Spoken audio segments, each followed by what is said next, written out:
All right, man. Welcome to today's episode, the top 5 communication mistakes in marriage. These are the big things that I see the couples and the guys and ladies that I work with struggle with. So you're going to learn from their mistakes and your own, probably.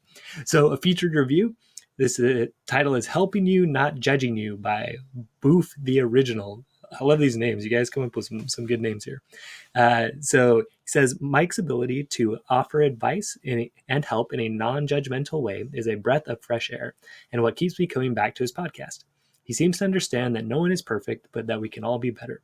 Showing me what I need to take responsibility and not seek to blame my wife or anyone else has been a huge help. So true. I'm glad that you picked that up. That we take responsibility for what we do. That's what makes things manageable and better, and all of that.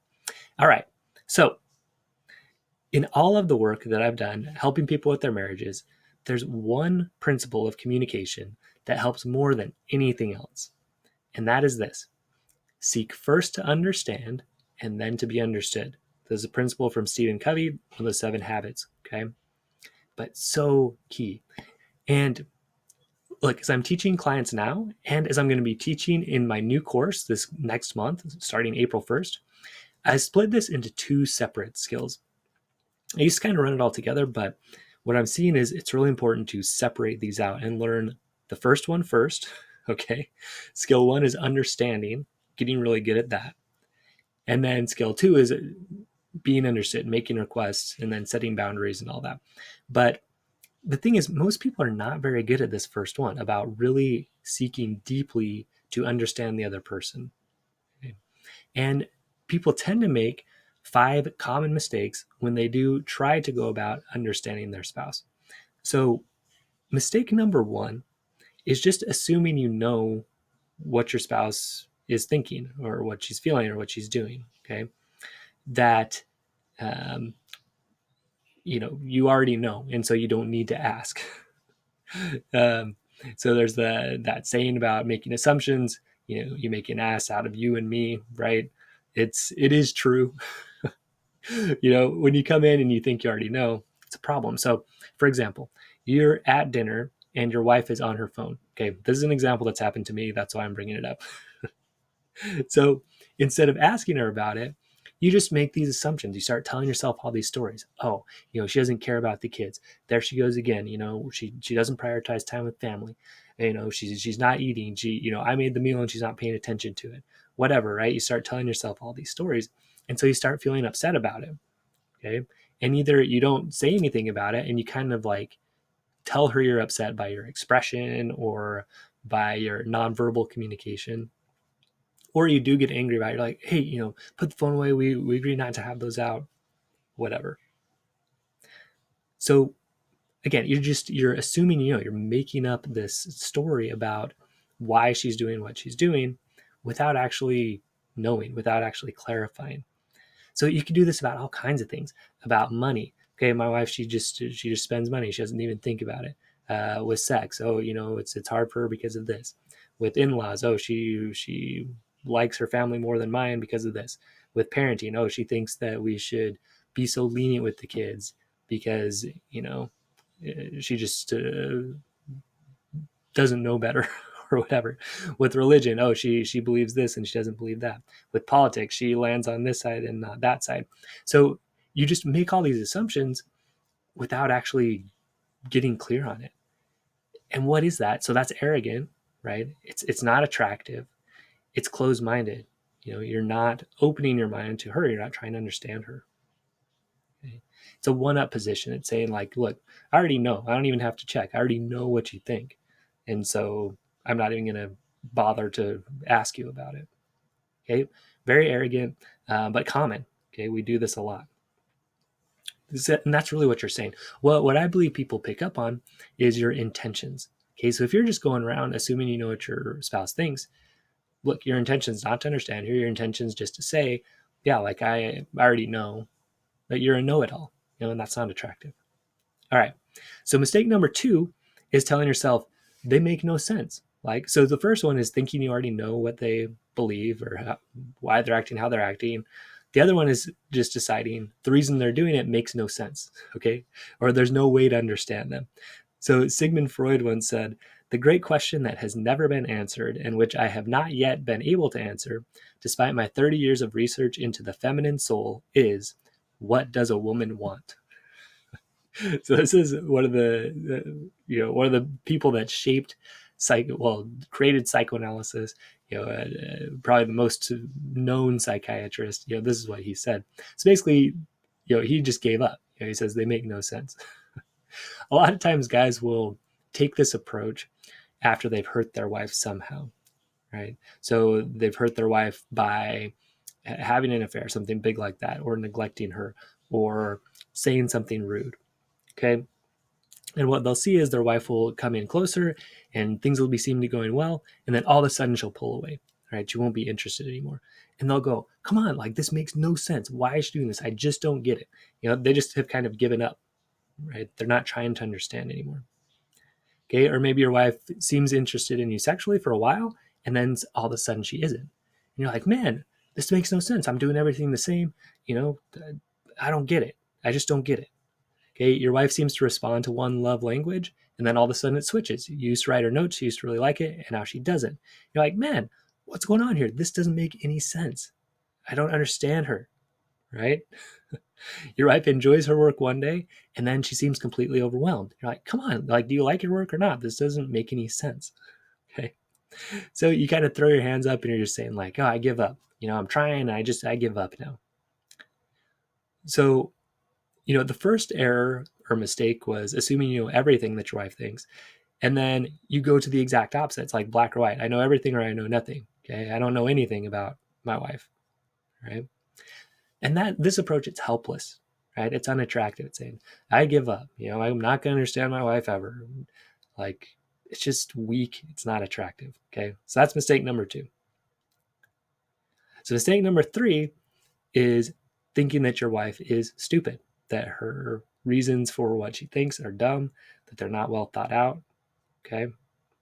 So you might disagree with your wife's opinions on politics, money, in-laws, parenting, religion, or sex. Okay. You might think she's just uninformed about these. Like with politics, if you are more conservative and she's more liberal, you might just think, "Man, she just doesn't know, right? She doesn't know about this." Or with religion, well, my religion makes more sense because I've thought about it and studied it. She hasn't even really studied anything. How does she know anything? Okay.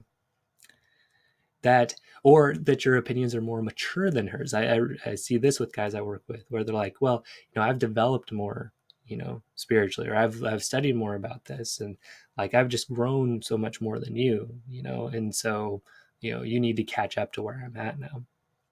Okay. So here's the thing, like if you really inside yourself you believe that your opinions are better than your wife's, or smarter than your wife's, or more mature than your wife's. Again, this goes both ways. I talk about guys, but women do this too.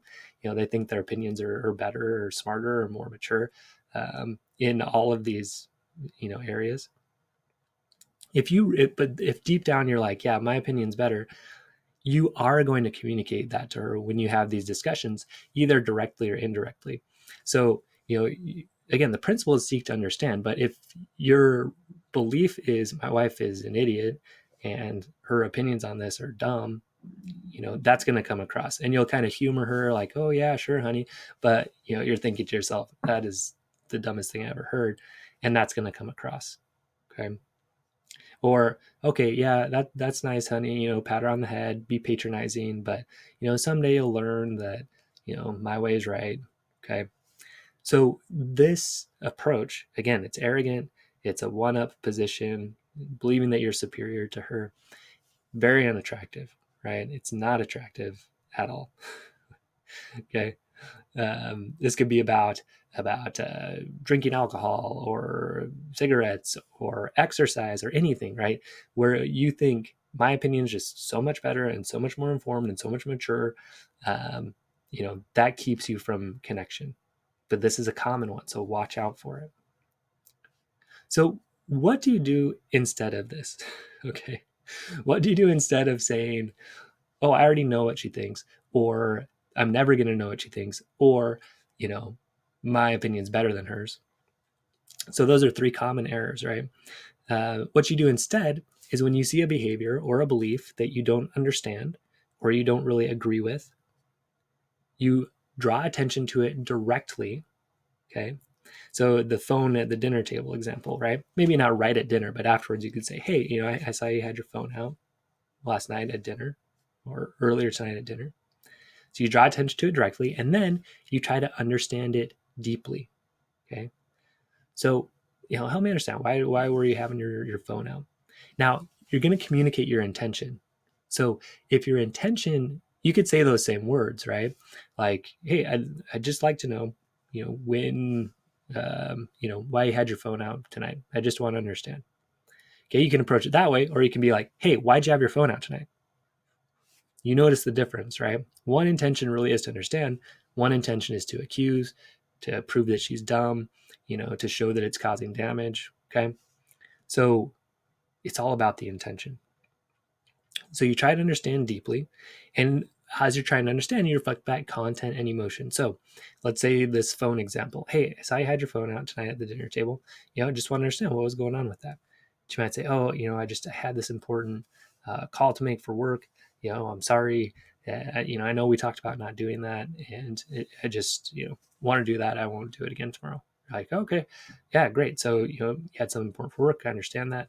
And you want to keep the rule of not having the phone at the dinner table. Yeah. Okay, great. Sounds good. So again, content and emotion. What's the content behind it? What's the emotion behind it? So to do that more, you might say, oh, and you kind of felt bad about that, but you also felt like you needed to make sure that this call got done because it was important for your work.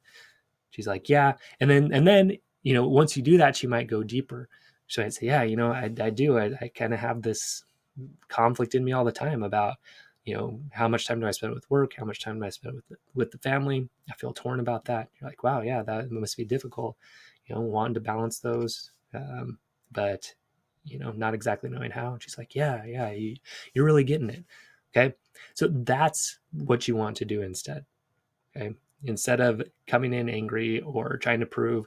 So this is what some guys will do. Their wife will have the phone at the dinner table, and then they'll come later and like show her an article or like send her an article that's like problem with phones at the dinner table. Hey honey, read this article. Right. So the intention is to prove her wrong, right? To prove her that your opinions are better, that they're better informed, that hers are stupid. Okay. And that comes across, and it's a communication mistake. Okay. It does not lead to a better marriage. Right. So again, you keep repeating things or you keep seeking understanding until your wife says something like, yeah, that's it, or exactly, or you really understand me on this, something like that, where she, like, physically you can see she's more relieved, she's more less anxious, because when people feel understood, it's just so relieving, it's so freeing, it just feels relaxing, it feels good. Okay. So that's where you want to get to. It takes some time, takes practice to build this skill. Very much worth it. Okay. So it might take a lot of questioning, it might take a lot of clarification to get there. I tell people, yeah, it might take 15 minutes of asking these questions, but that's a lot better than going, 10 years of not understanding each other. Okay. You stick to it. And again, that's your goal. Just to where she says, hey, yeah, you really get it. There's no other goal to this conversation at this point. Okay. Seek first to understand. That's it. Once she says, yeah, you got it, that's the goal. It's nothing else. It's not to change your mind. It's not at this point yet to reach an agreement. It's just to understand where she's coming from. You don't have to agree with it or anything. Okay. You just have to get to where she says, yeah, you get it. You see where I'm coming from. And you want to really try to feel that in yourself. Okay. All right. So once you get going on this, okay, once you do say, okay, I am going to try to understand her, mistake number 4 is not taking enough time to clarify. Okay. So a lot of times people, they just stop too early, right? They'll say something like, okay, yeah, I get it. So your wife says, yeah, I looked at my phone because I was, I had to do something for work. Okay, yeah, I get it. You had to do something for work. Okay. You missed an opportunity there because you could have reflected back again. oh yeah, you wanted to make sure you were balancing work, and it was important to get that done right now. It was urgent, yeah, you do get it. Okay. So that's the difference. So the other thing too is, like, you might think that you get it, right? So with the phone example again, you're like, yeah, you had to get stuff done for work. And so she's like, oh, I have to get something done for work. And you're like, okay, yeah, I get it. So she might think that, like, you might think you get it. Yeah, I get it. She might think you get it, right? But until you reflect back that content and emotion, and then she says something like, yeah, exactly, with that relaxed look and feeling, you're not done yet. Okay, you're not done yet. So don't stop at, oh yeah, I get it, yeah, you know this is what happens a lot of times. That's why it's a common mistake. She says, I had to do it for work. You're like, okay, yeah, it makes sense. But you missed an opportunity there, because you could have reflected back and said, okay, yeah, so working, you got to make sure you balance that. It was urgent, you know, even though it was during dinner, that was important to you.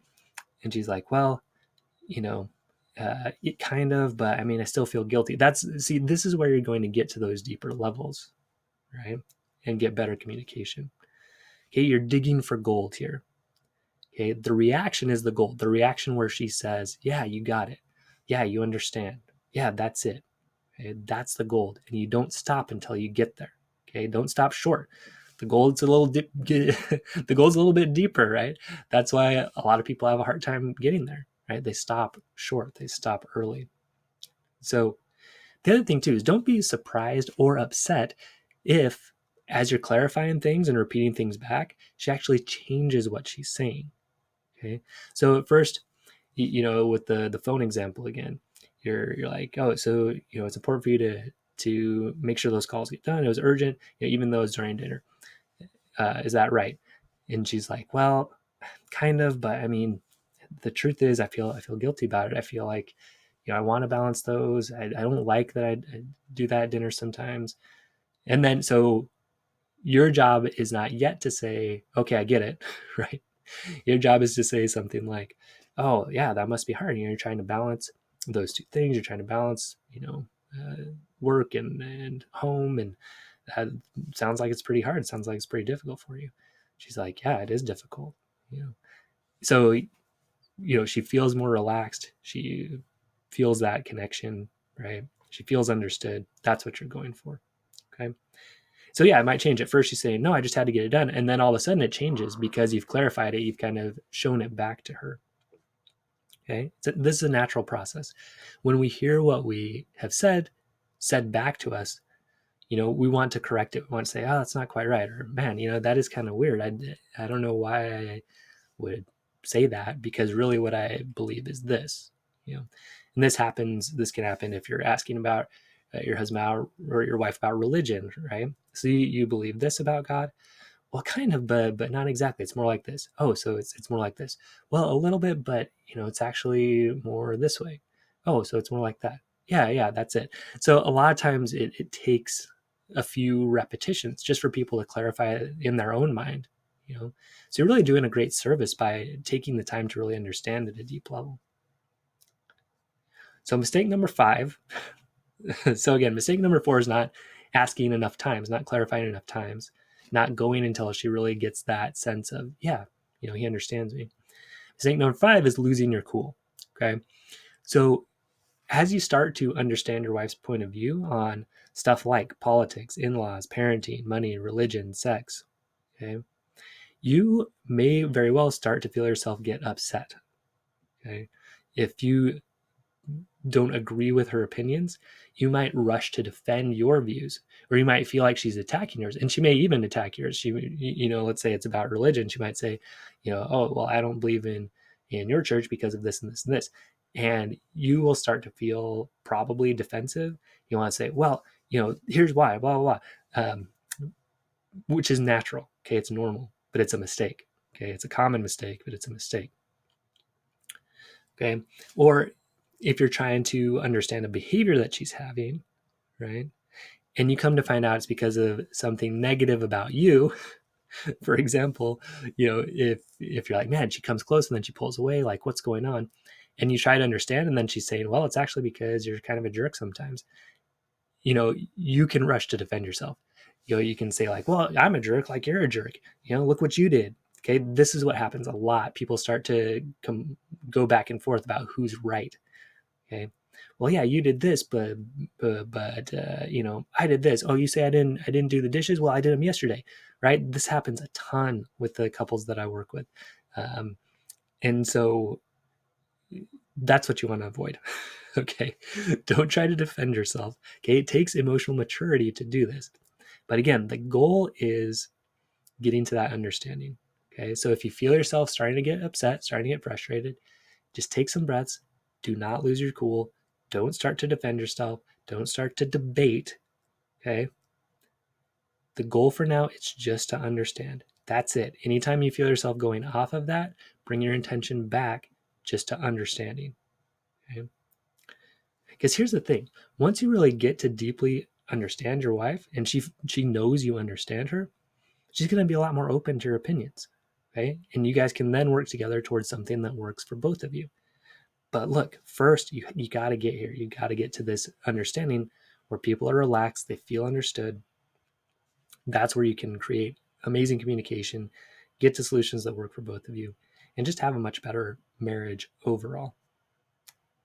All right. So, in summary, the number one tool you can use to improve your marriage is to deeply understand your wife. Okay, take the time to really understand her. Your goal, it's simple. Okay, you get to where she feels this kind of sense of relief. She's going to kind of look more relaxed, and she's going to say something like, "That's exactly what I mean," or "Yeah, you really get it." Okay, you keep asking until you get there. You reflect content and emotion till you get there. Oh, so you mean this? Oh, not quite. It's actually this. Oh, so kind of like this. No, actually, it's a little bit more like this. Okay, so it's kind of like this. No, it's a little more like this. Okay, so don't be surprised if it takes a lot more clarification than you think, but just keep going until you get that response of feeling relaxed. Okay, relaxed and saying something like, "Yeah, you get it," and then avoid these common mistakes, avoid these pitfalls as you're trying to understand. Okay, the first three are really just not even trying to understand. So assuming the mistake there is you're not even trying to get to understanding. Deciding they make no sense. Again, not even trying to understand. Assuming you know better and they're stupid. Again, not trying to understand. And your intention in all these is different, right? So assuming your intention is just to like prove you're right. Deciding they make no sense, your intention is to give up. Assuming you know better, your intention is to prove them wrong. Okay. In all of those, your intention is not to understand. Okay. So then once you do start this process of trying to understand, common mistakes are stopping short, right? Not going long enough, not asking enough questions to get to that understanding, and then losing your cool, right? You start to understand, then you start to defend yourself, or you start to try to prove her wrong. Okay. So it takes practice, guys, but this is the skill that will take you farther than anything else in your marriage. Okay. So in at the end of the month, so starting April 1st, and people will be able to enroll in those few days prior to April 1st, I'm going to be launching an 8-week course that's going to teach you all the marriage skills that you need, including this one about communication, to have a happier, more passionate, and more intimate marriage. Okay, so you're going to practice these skills. There's going to be one skill each week. You're going to practice it, then you're going to get feedback. Okay, a lot of people have a question about like what's the difference between therapy and coaching. It's like if you go to a massage therapist, you're going to come in, they're going to like press on your back, and it's going to kind of feel better, right? But if you go to a coach, right, you go to a coach like for basketball or for tennis or for like like piano. Okay, it's about learning a skill and getting feedback so you learn that skill faster. Okay, so this program, it's about we're talking about certain marriage skills like communication, like sex, like trust. How do you rebuild trust? Okay, so we're going to go through all those. How do you manage your emotions better? Okay, you're going to learn the skill, you're going to practice it, you're going to get feedback. That's how it works. Okay, so I'm excited. I'm looking forward to launching it, and so look forward to that, and visit mikefraziermd.com. Get on my email list so that you're aware of when that comes up, and we'll be doing that again at the end of this month. And yeah, so stay strong, man. We will see you next episode.